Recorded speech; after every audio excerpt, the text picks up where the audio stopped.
So I've been writing short films for the past few months, ever since I went to film school. And one of the challenges that I've faced is sitting in front of a white screen, not knowing what to type in, not knowing where to begin. Where should I begin from? Like, what I mean? You're like, hey, I have writing classes and they teach you things like write the truth, write about your life, write about yourself. And often I've struggled with that, right? Like, what does that even mean? Like, write about myself. What's so interesting about me? I recently discovered a channel called Penny Smasher. This guy writes about horror stories. He makes a lot of horror short films, which look pretty cool, which get a lot of views. And I thought about writing them, but I soon ran into a problem. And then I got invited to my first writer's workshop. It was the Milford Writers' Workshop, and I was sitting there with a bunch of fantastic writers like Gwyneth Jones and Diana Wynne Jones and Mary Gentle. And I realized very, very quickly that my reactions to stories were things like, I like this, or I don't like this, or this is good. That wasn't their reaction.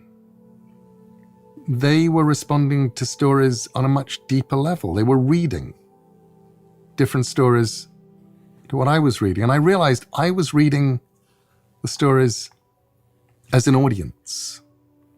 And they were reading stories as craftspeople, as people who built these things, as people who did this. And I also realized I was wrong. I was wrong if I wanted to be a writer. And they were right.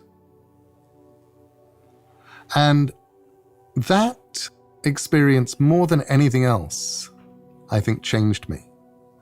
And it changed me mostly because I realized that in order to write fiction,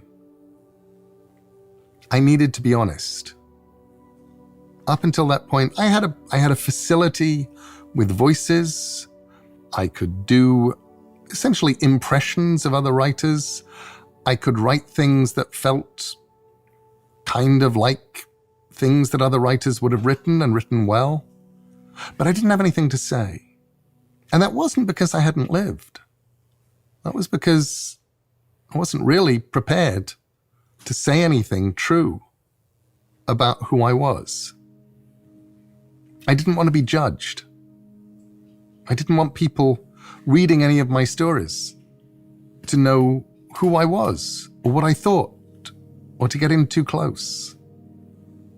And I realized that if you're going to write, if you're going to be a successful writer, at least if you're going to be the kind of writer who did the kind of stuff that I was going to do, you had to be willing to do the equivalent of walking down a street naked. You had to be able to show too much of yourself. You had to be just a little bit more honest than you were comfortable with. And if people judged you, if they felt they knew who you were, that was just something that you were going to have to live with. And what was strange is once I started doing that, and I was expecting to be judged or shunned or people's opinions or to have to deal with things, and what I discovered was actually their opinions were, we really like this. We love this story. It's a good story. It felt huge. It felt personal. And I realized that's because I was being honest about me.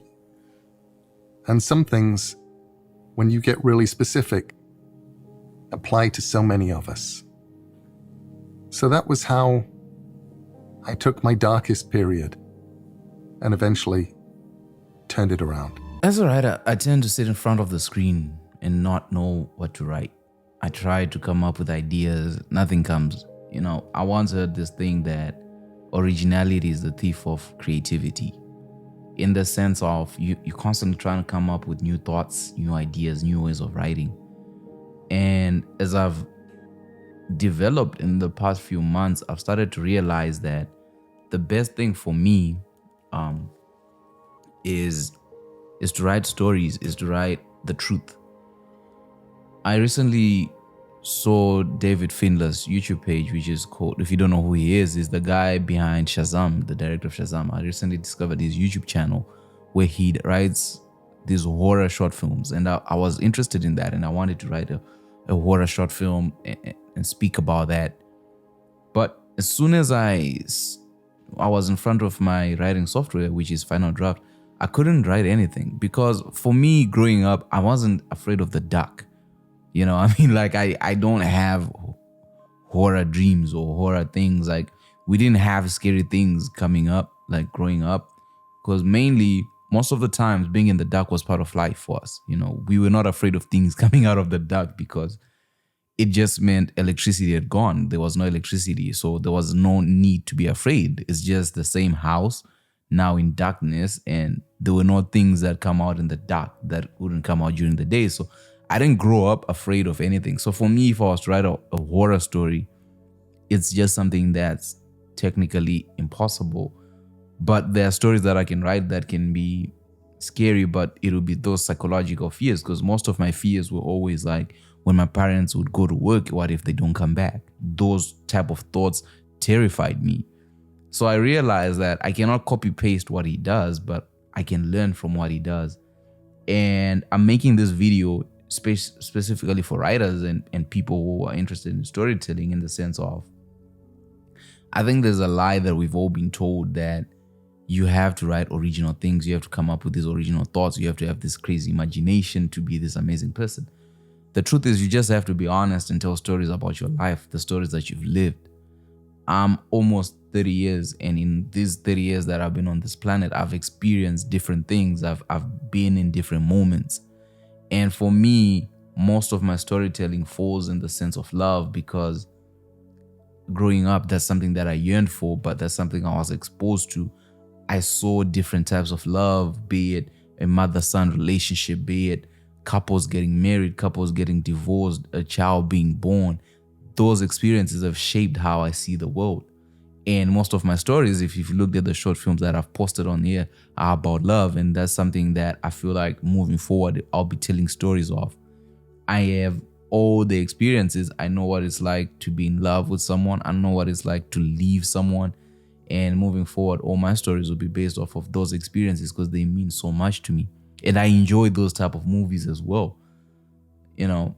I often laugh when people say, oh, you should not, Marvel is this. And for me, I'm like, yo, those movies, I get them. Like, I enjoy them, and they shape how we see life. So part of what Neil is saying is, as a writer, as a filmmaker, I'm now getting to that level of, for me, of looking at it as a craft rather than as a career. Often in my class, people tell me like, oh, let's do this, and that so that you can get hired. But for me, it's no longer about getting hired. It's about the craft of filmmaking. It's about the craft of storytelling and becoming the best at that. I don't want to look at shots or lighting and stuff like that and be like, oh, this is pretty cool. This would be interesting to do. This is a skill that I have. For me, it's about, this is the story and this is the visions that I have, and these are the things that I want to do.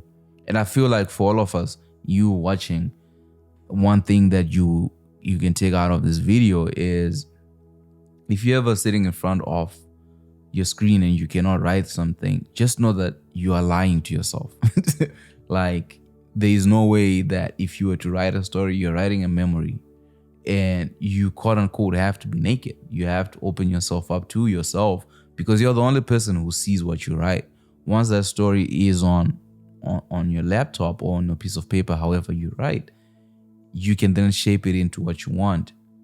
And that way, a lot of people can relate. If I was to write a love story, then it has to be a life experience that I've gone through.